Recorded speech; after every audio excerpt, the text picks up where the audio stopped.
anatomía de la hoja. Y los objetivos de la práctica son conocer los aspectos más importantes de la anatomía de las hojas, anatomía microscópica y observar la anatomía tipo Kranz.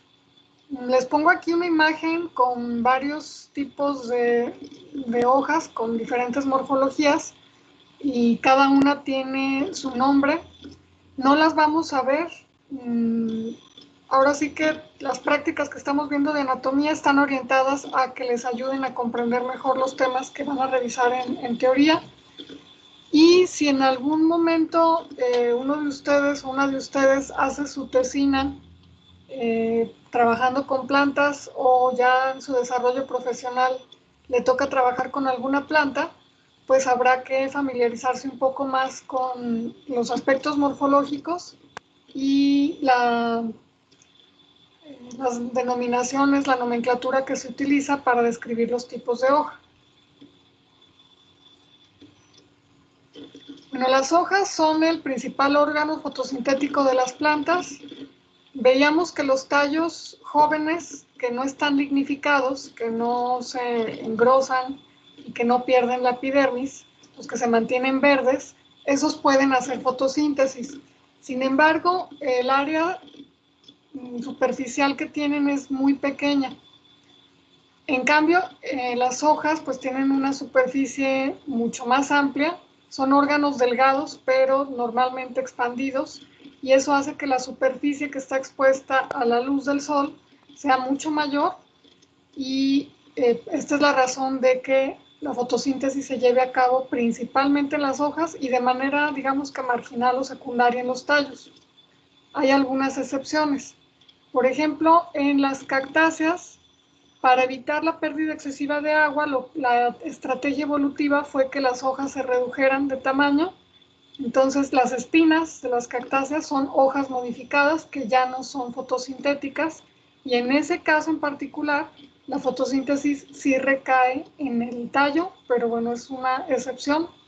Lo normal es que en las hojas sea donde ocurra este fenómeno primordialmente. Bueno, nada más para ubicarnos un poquito, en las hojas distinguimos el peciolo y el limbo o la lámina. Esta lámina de la hoja pues sería prácticamente toda la superficie y el peciolo es lo que la mantiene unida a un tallo. Hay algunas otras cuestiones de nomenclatura, pues un poco, digamos que básicas, no las vamos a necesitar tanto. Lo que sí tenemos que tener muy claro es que la parte superior de la hoja, lo que coloquialmente se conoce como haz, le podemos llamar también superficie adaxial con D. Y la parte de abajo, que conocemos como embés, es la parte abaxial con B de burro. Entonces, yo para acordarme, pues nada más me acuerdo que abaxial está relacionado con abajo, y ya con eso me acuerdo cuál era la abaxial y cuál era la adaxial. En la superficie de las hojas podemos ver varias estructuras, vamos a verlas un poquito con más detalle en la próxima práctica, ahorita nada más las mencionamos. Las hojas en algunos casos pueden presentar pubescencia, como la imagen de la izquierda. Lo que sucede es que tienen pelos o tricomas, por ahí les pongo una microfotografía, con estas estructuras, que sería lo que es la parte de arriba, que parece como si fuera de hecho un par de hojitas. Bueno, eso es nada más un tricoma, en este caso está formado por dos células. Cuando estos tricomas son muy abundantes, vamos a ver la superficie de la hoja pues como peludita, como lo estamos viendo ahí. A eso es a lo que se le conoce como una hoja pubescente. También hay otras hojas que tienen una cubierta seria, como la que está en la parte del medio, y otras hojas que poseen glándulas que secretan diferentes cosas. En este caso es una planta carnívora, lo que tienen esas glándulas es muchos azúcares que van a atraer a los insectos. En las hojas vamos a observar las nervaduras. En la parte de la izquierda tenemos ahora sí que una hoja típica. Vemos cómo hay una nervadura central que es más gruesa y luego estas se ramifican para formarnos nervaduras secundarias, y estas se ramifican para formar nervaduras terciarias.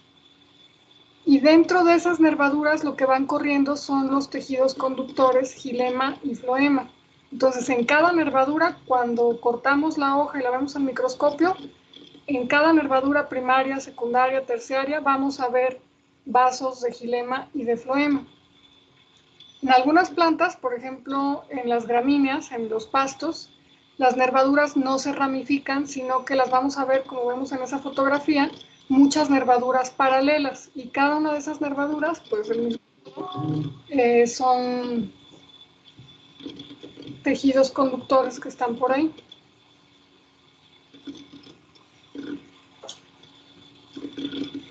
Bueno, no sé qué le pasó a mi diapositiva, pero si tomamos una hoja y hacemos un corte transversal, en realidad cuando se están haciendo preparaciones fijas se hacen decenas de cortes de este tipo, se va cortando la hoja en los fragmentos más delgados que se puedan, y luego se escogen los que quedaron mejor. Esos son los que finalmente, bueno, normalmente se tiñen todos, se examinan al microscopio, y los que quedaron bien, que están suficientemente delgados, que no están desgarrados los tejidos, esos ya se fijan y se quedan en las laminillas.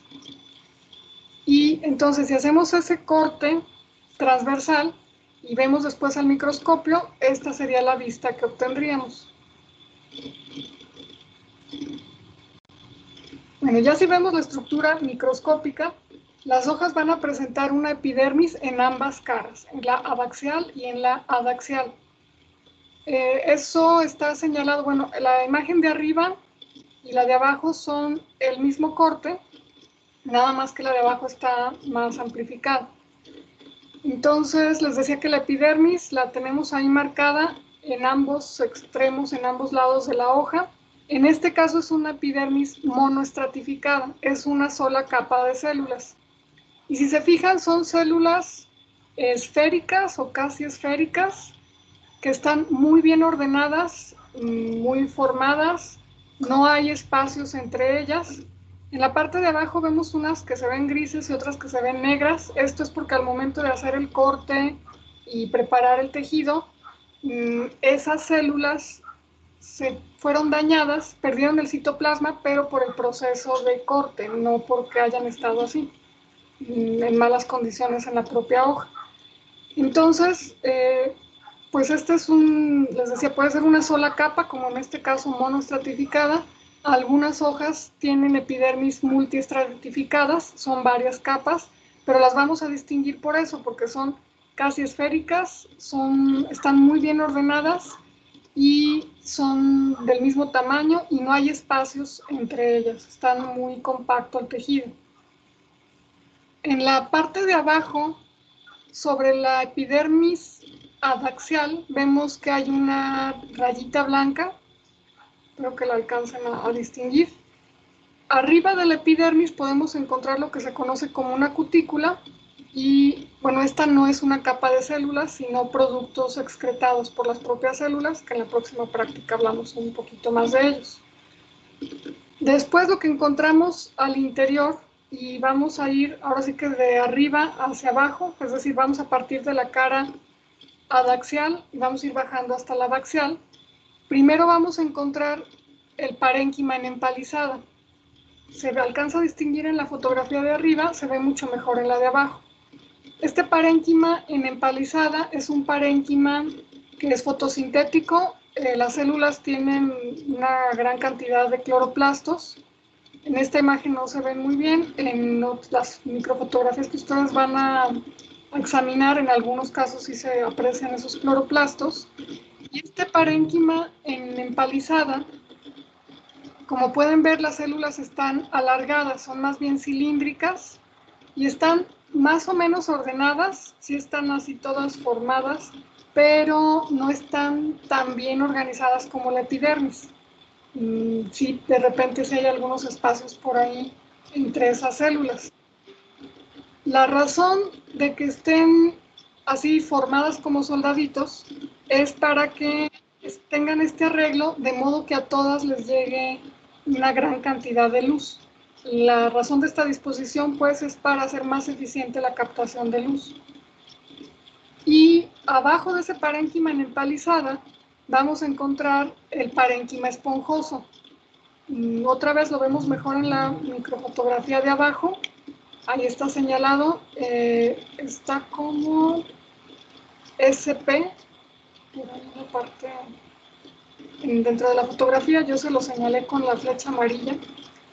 Igual lo podemos ver en la parte de arriba. Este parénquima esponjoso, las células son de forma más irregular, son casi circulares, pero esféricas, pero son más irregulares que las de la epidermis. Son usualmente más grandes que las células de la epidermis y están muy desordenadas. Sobre todo, bueno, en la de arriba no se nota tanto el desorden, pero en la de abajo sí, no están acomodadas, hay muchos espacios entre las células y eso es lo que nos distingue el parénquima en empalizada del parénquima esponjoso. Hasta aquí no sé si hay alguna pregunta.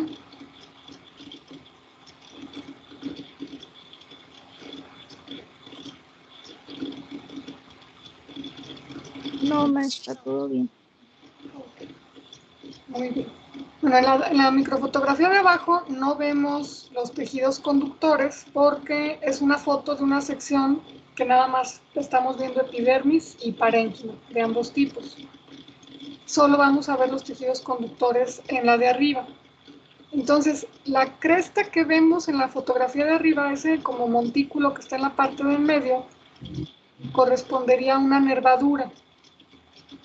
Y alineada con esa nervadura podemos ver abajo, en medio, el xilema y el floema. El xilema, acuérdense que siempre van a ser células más grandes y el floema siempre las vamos a ver más pequeñitas.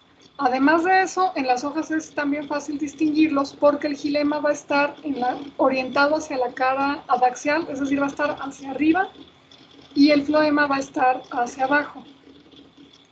Todas las fotografías que les voy a poner para que ustedes hagan su práctica están con esta orientación. En la parte de arriba de la fotografía es la superficie adaxial, el as, y en la parte de abajo está la superficie abaxial o en vez, para que no se confundan. Ya cuando las personas que sí se dedican a anatomía vegetal y a todas estas cosas tienen mucha práctica, bueno, ya no necesitan esa distinción. De hecho, ellos fácilmente distinguen cuál es la superficie adaxial y cuál es la abaxial, justamente por la posición del xilema y del floema. Entonces, bueno, eso es lo que tendrían que buscar en la parte de arriba que está con esa flecha amarilla. Espero que se alcancen a distinguir que las células de xilema son más grandes y hacia abajo tenemos el floema más pequeñito. Aquí solo en el corte se alcanzó a pescar una nervadura. En algunos cortes se pueden observar varias nervaduras y, por ejemplo, cuando alcanzan a hacer el corte con la nervadura central y nervaduras secundarias, pues se ve que la del centro es más grande, los vasos conductores ocupan más espacio y las nervaduras secundarias son más angostas o más delgadas. El tamaño de las células es igual, pero el grosor de ya todos los tejidos conductores en conjunto es más delgado en las nervaduras secundarias, más delgado en las terciarias y así sucesivamente. Si hasta aquí no hay preguntas, este es un arreglo normal que tienen la mayoría de las hojas. Digamos que este es el arreglo típico.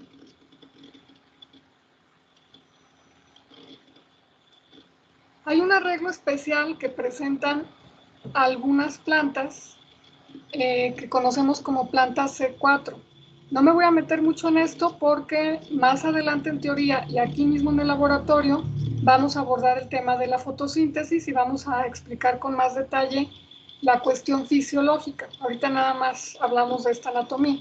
Bueno, las plantas C4 llevan a cabo una versión alternativa de la fotosíntesis y para ello también han tenido una adaptación en su morfología para poder hacer esta fotosíntesis que es más eficiente. A esta anatomía tipo Kranz, por el investigador que la describió primero, también se le conoce como anatomía en corona. No creo que mejor en este esquema colores. Bueno, vamos a encontrar, como en cualquier hoja, la epidermis adaxial y la epidermis abaxial en ambos lados del limbo. Y después, ya observando el centro de los tejidos, vamos a ver que encontramos los tejidos conductores, xilema y floema, en el centro. En el esquema de la izquierda, aunque no está colores, podemos ver el xilema, que son las células más grandes, y en medio vemos algunos vasos de floema que son más delgaditos.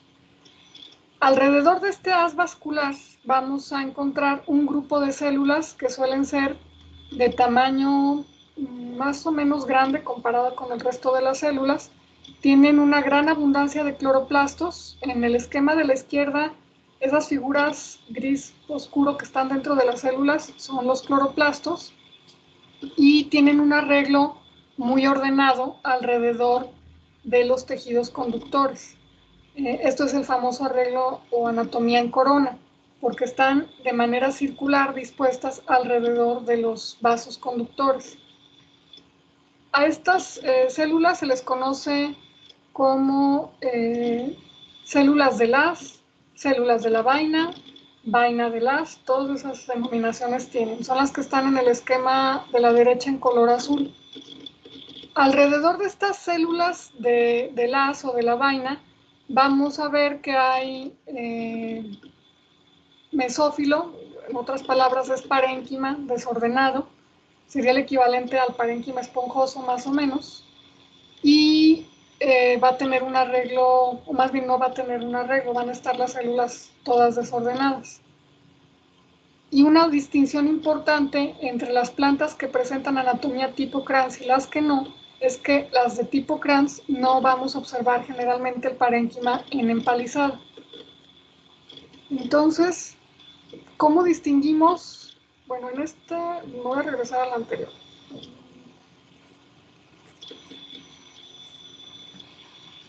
A veces vamos a ver los haces de xilema y floema en una hoja de anatomía normal. Los vamos a encontrar como un tubo, digámoslo así. Vamos a tenerlos ahí en el centro. Pero la manera de distinguirlos de la anatomía tipo Kranz, que ya cuando vean sus preparaciones va a ser muy obvio, es que aunque tengamos el cilindro de haces vasculares, alrededor no hay células de Las, que sean células grandes, que estén rodeando bien a este xilema y floema. Entonces, esa va a ser la clave para que distingan uno y otro. De todos modos, ahorita en las diapositivas creo que no van a batallar para distinguir las que tienen tipo Kranz de las que no. No sé si tengan alguna pregunta sobre este arreglo especial.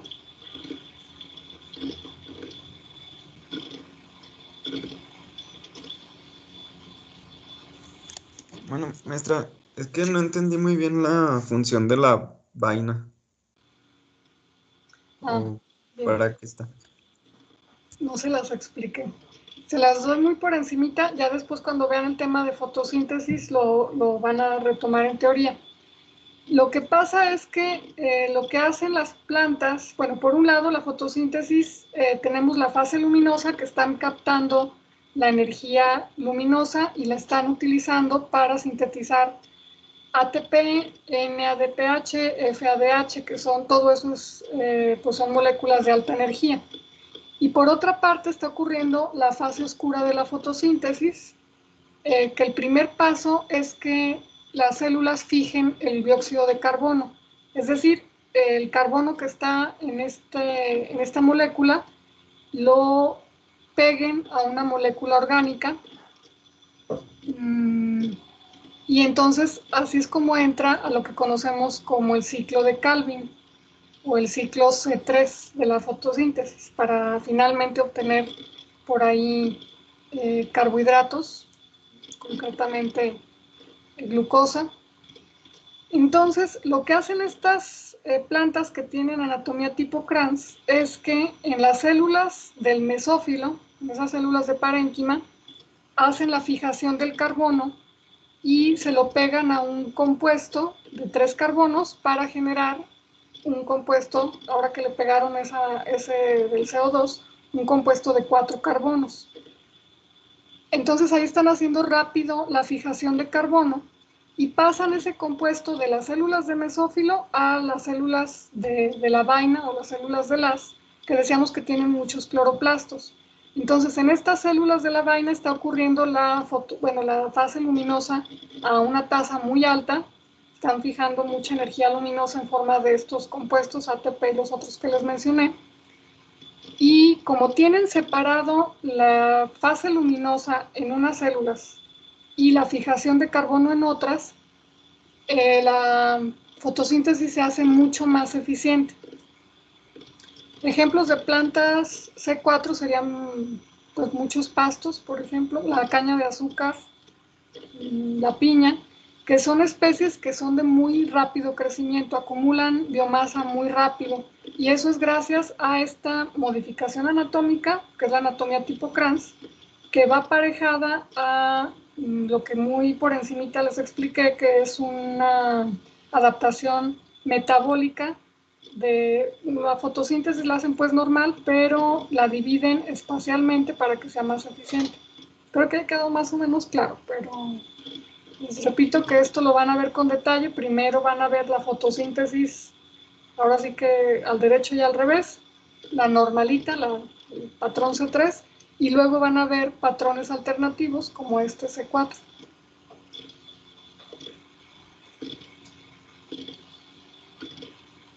Espero haber respondido la duda. Sí, gracias. No haberlos confundido más, pero más claro. No sé si hay alguna otra pregunta.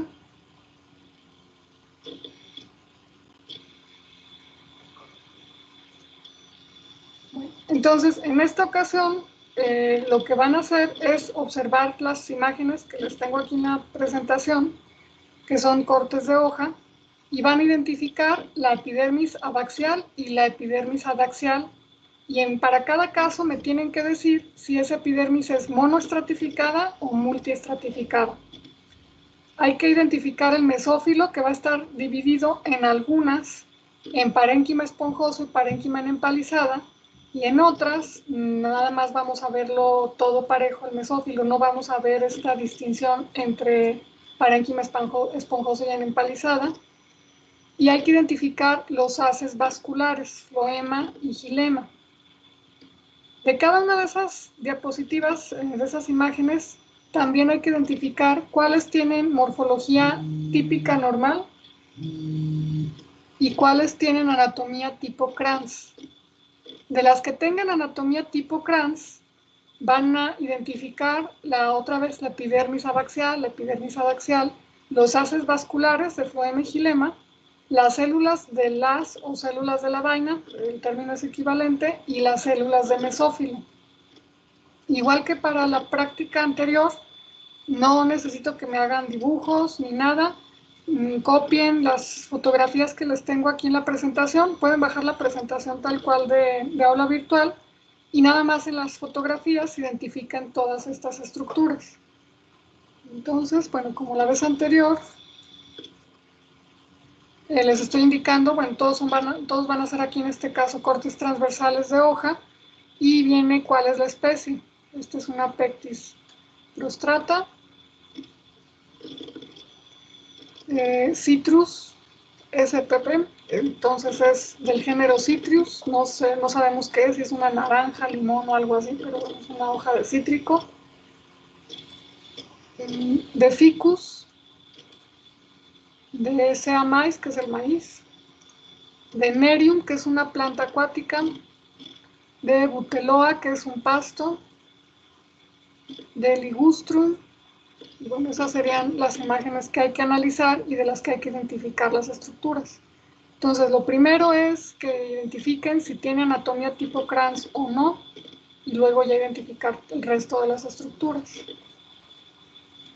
Bueno, lo que vamos a hacer es lo siguiente. Ahorita ya con esto terminaría la explicación y pueden abandonar la llamada y ya se pueden poner a trabajar en equipo para estar identificando estructuras. Yo me voy a quedar conectada a la llamada, voy a apagar mi micrófono y mi cámara pero si ahorita que estén entre ustedes analizando las imágenes, identificando estructuras, surgen dudas, ya sea que por el chat me pregunten por escrito. Lo que estuvieron haciendo algunos la semana pasada fue mandándome las fotos etiquetadas, pues, con las estructuras que ya habían identificado, y yo les decía si estaban bien o estaban mal. Entonces podemos hacerlo así, o como vamos a estar, bueno, yo voy a estar en llamada, pueden entrar a la llamada, ustedes me pueden compartir su pantalla para mostrarme cuáles son las estructuras en las que tienen duda, y ahorita lo vemos. Entonces me quedo conectada hasta las 2 de la tarde, que es a la hora que termina nuestro laboratorio. Si se quieren desconectar y si no vuelven a entrar, no se preocupen. Puede ser la consulta pues por video o por chat. Y si no necesitan hacer ninguna consulta, pues no hay problema, ya trabajan ustedes por su cuenta. Entonces, esa sería la dinámica de esta y de la próxima práctica todavía. Si me necesitan, aquí estoy. Si no me necesitan, no se mortifiquen por dejarme aquí solita. Me quedo haciendo otras cosas. Entonces, no sé si hay algún otro comentario, alguna pregunta.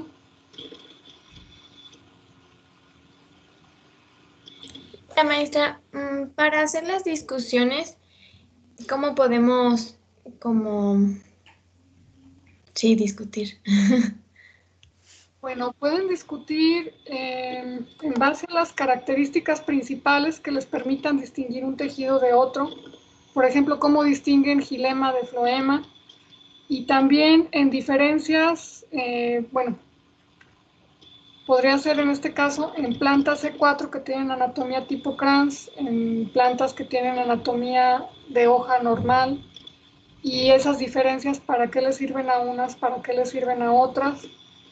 Y otra cosa a discutir sería la importancia de saber identificar estas estructuras microscópicas para comprender mejor la fisiología de las plantas.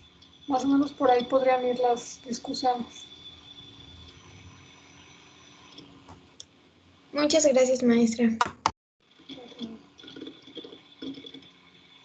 ¿Algo más?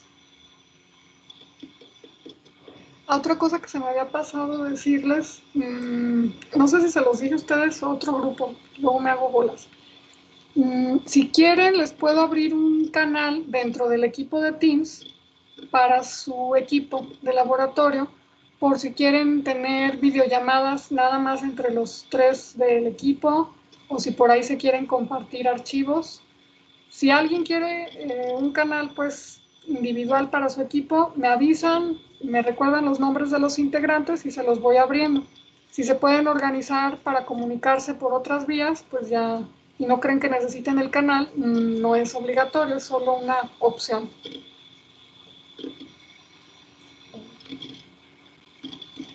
Entonces, si no hay más preguntas, los dejo que se pongan a trabajar en esta hora y media que nos queda, y ya saben ustedes que aquí estoy. Les repito que voy a tener apagada cámara y micrófono, pero si alguien me contacta, ya los enciendo y nos ponemos a platicar un rato si lo necesitan. Entonces, pues hasta aquí termina mi explicación. Gracias, maestra.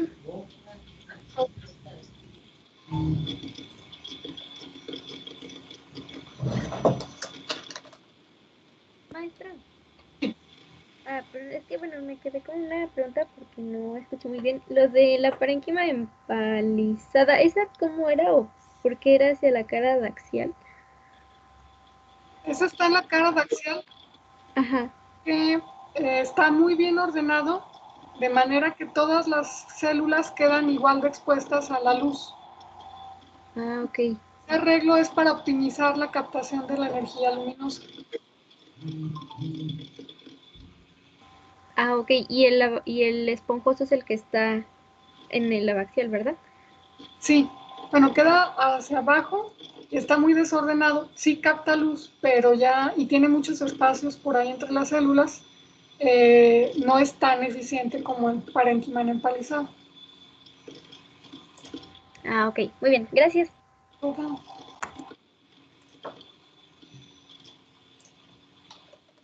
Gracias, maestra. Nada.